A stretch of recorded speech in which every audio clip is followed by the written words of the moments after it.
મનમાં કાળિયા ઠાકોરની અપરંપાર શ્રદ્ધા અને હાથમાં જીવનસાથીનો હાથ અને આંખે પાટા બાંધી સંજય નીકળી પડ્યો છે પગપાળા દ્વારકા જવા. હાલ હોળીના તહેવારો નજીક આવી રહ્યા છે ત્યારે જગત મંદિર દ્વારકા ખાતે ફૂલડોલ ઉત્સવ મનાવવા હજારોની સંખ્યામાં પદયાત્રીઓ પગપાળા દ્વારકા જતા હોય છે.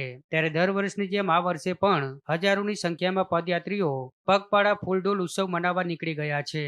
ત્યારે મનમાં કાળિયા ઠાકોરની અપરંપાર શ્રદ્ધા અને હાથમાં જીવનસાથીનો હાથ અને આંખે પાટા બાંધી બોટાદના સંજય પેડલિયા નામના યુવકે સૌનું ધ્યાન ખેંચ્યું છે. જે બોટાદથી દ્વારકા 360 કિલોમીટરની યાત્રાએ એ પણ પગપાળા નીકળ્યો છે.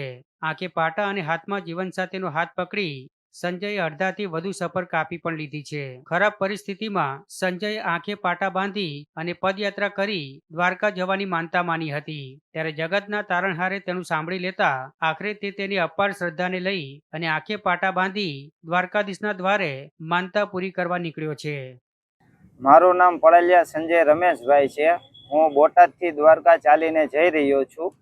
આજ અમારો 7મો દિવસ છે. જામનગર પહોંચ્યો છું. જ્યારે મારી પરિસ્થિતિ ખરાબ હતી ત્યારે મેં માનતા રાખેલી હતી કે મારી પરિસ્થિતિ સારી થઈ જશે ત્યારે હું આંખે પટ્ટી બાંધીને દ્વારકા ચાલીને આવીશ.